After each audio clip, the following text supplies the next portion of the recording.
I have no idea what you were just gesturing, but it couldn't be good. It couldn't be good. I don't know what you're talking about. I just looked over. I saw in my peripherals that you were doing something. It might have been bunny ears. It could have been something worse. No? Nope. No? Well, you realize that this is on video. I know. Okay, I'm going to get a chance to watch and see what you did. I don't know what you're talking about. Okay. Now's your chance. Because if I see it and it's bad, I'm going to be really upset. I have no clue. All right. Let's talk Redskins. Let's talk Redskins. Hi there. Well, let's introduce ourselves to the good folks. Hi there. This is Fourth and Pain, the only pro wrestling show hosted by an NFL player and a weight loss champion. He's Redskins defensive end, Adam Carriker. Largest arms on the defensive line. There we go. My arms are slightly bigger. I'm Chuck Carroll. They are. No, yeah, look at that. Maybe if I put them both together, I don't know. And a leg. And a leg? And a leg. Probably okay. two. Fourth and Pain, hi there, fresh off of a preseason victory and a Robert Griffin III debut up in Buffalo. Welcome to Fourth and Pain. How did it go up there, man? A 7-6 victory. You got a little action, didn't you? Yeah. The starters. I mean, I feel like I hardly touched anybody because I think the defensive starters got like 10, 11 plays, and they threw the ball every play. It was crazy. I've never played in a football game where I didn't have to take on a run block. I felt like I warmed up, played a little basketball game because I ran around but didn't actually touch anybody.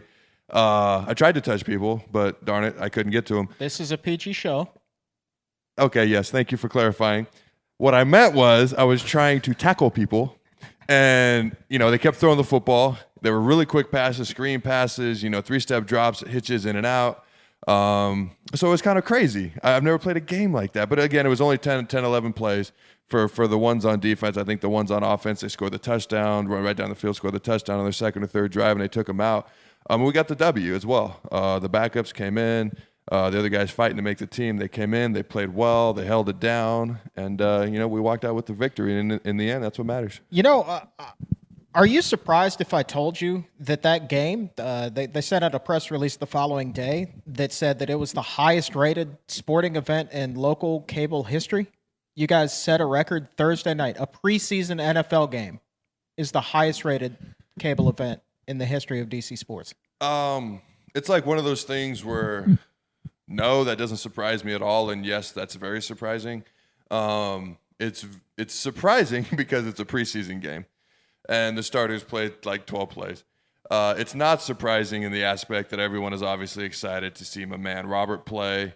They want to see how he's doing, and everyone has just a load of excitement for this upcoming football season. And your man Robert, I don't think I'm quite on that level with him, so I'll call him Mr. Griffin, even though he's a few years... Mr. Griffin, sir. Mr. Griffin, sir, even though he's a few years my junior. I believe the stat line, if I can pull it off the top of my head, 4 of 6 for 70 yards and the 20-yard scoring strike to Pierre Garçon. Now, I think his passer rating was 148.5. Preseason or not, that's pretty daggone good for a rookie. Well, you got to keep in mind, it was a small body of work. You got to keep in mind it's a preseason game.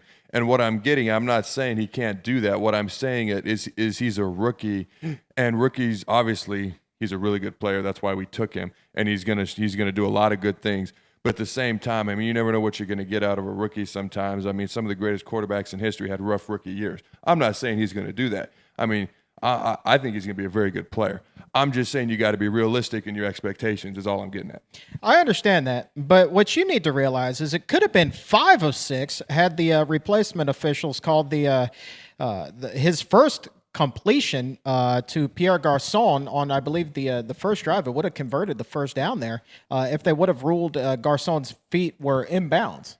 Yes, and the replacement officials, that's something we're going to get into, I believe, in our next segment. And we're also going to do the Peyton Pulse and talk about some other league-wide news. It's tough. It's tough, but that's just part of the game. There's another call later in the game. There's some people question, but that's just football. That's part of the game. You got to move on. They could call holding on every play. What makes them call it on some plays but not others? My jersey's up over my head. It's got holes in it, and they're not calling holding. And then I touch the old lineman and they're calling holding on me. I don't get this. It's part of the game. It's part of football. It is what it is. I actually can't wait to talk about that with you because I actually did a piece on CBSDC.com that kind of dove into just who some of these replacement officials are, and you would be surprised at their credentials or lack thereof. I was going to say surprisingly not good. Is that what you're getting at? Okay. Surprisingly not good. To put it mildly, just to kind of put a teaser on this, to put it mildly, you're not even getting second best. You're getting about third, maybe fourth tier officials right now. Well, you got to keep in mind, everyone wants to yell at the officials. They want to hate them and so on and so forth, but they are very important, and it is not an easy job to do. Okay. I will say that. Well, they got booed going out of Ralph Wilson Stadium last night. Just saying. But we'll get into that on the flip side. Let's continue with your preseason game, though, the Redskins versus the Bills. Who on the defense stood out to you? Was there anybody that really you were just like, wow? To be honest, we gave up 2 field goals. The whole defense looked good. Against our first string, they were throwing the ball all over the place, little quick passes, but I think they got maybe 1 or 2 first downs, and that's a good offense. That's an offense that put up a lot of points, especially early on last year. To think of specific people, I'm obviously immediately I'm going to gravitate right towards D linemen. Homer. Yeah, just a little bit. We got guys like Chris Baker, who's a nose tackle, who's fighting to make the team. I think he's got a good chance. He looked good last night. We got a guy named Darian Scott who's looked good all camp. He had one play that we like to give him a hard time about. He got juked out, and he's not going to appreciate me calling him out, but that's all right. That's all right. We're just having good fun. Yeah, those are the 2 guys that kind of pop into my head immediately. Yeah, and the guy that I would add to that is the All-American Ryan Kerrigan. That's how we're going to refer to him this season. Because the All-American. If Jack Swagger were a baby face, he would be Ryan Kerrigan. I am convinced of this. Okay, I can't throw a whole lot of debate at you with that one. You're probably right. But he just proved last year's number 1 first-round pick. He just proved that he was worth his weight in gold. Just like he picked up right where he left off. That cat didn't even miss a snap last season, and he comes back and he's already looking good again. Yeah, it was like 900. I don't know the exact number, but I'm going to throw one out there like I do. I think it was like 947 snaps, just under 1,000. Yeah, the very first play from scrimmage, Rat comes screaming off the edge, hits. I forget if he knocked the lineman into the quarterback, hit the quarterback or something. Fitzy tries to get out. He sees that I've got the middle collapse, and then all of a sudden, bam, here comes Ryan and smacks him to the ground. I was like, yeah, that's what I'm talking about. That's a way to start off this year. Yeah, man. Preseason or not. You got to be happy with that. And Kerrigan gets the sack, but your boy Chris Baker, he was going to be another name that I threw out there. On that goal line, he was just not giving any sort of love to the Bills' backfield. I believe it was former Redskin Tashard Choice, had a cup of coffee with the team last season, was trying to plow it home, and he wasn't getting anywhere. No, that goal line, I think it was – did they go for it on 4th down on that goal line? They may have, if memory serves correct. So, they had the ball like our 1 or 2 yard line, and it was like 3 or 4 straight plays, and they didn't get anywhere. I think they went backwards. The D-line got great push, and there was really nowhere to go. What is it going to take? That's 1 game out of 4 that Chris Baker is going to have to really kind of audition for a job on the team. But you got to figure, even though he's kind of down the depth chart a little bit right now, I think that the coaches are going to watch that game tape, and they're really going to seriously keep a close eye on him next week in Chicago and probably the week after in Indianapolis. If he can, or at home against Indianapolis, if he can continue to string together games like that, I don't care if it's Chris Baker or somebody else, you got to figure he's got a pretty good shot of making the 53. Yeah, absolutely. I'm not going to lie to you. Our defensive line, you got myself, you got Bo, you got Barry, you got Chris Neal, then you got Jarvis, then you got Kedrick Golston, you got Darian Scott, Chris Baker, you got Doug Worthington.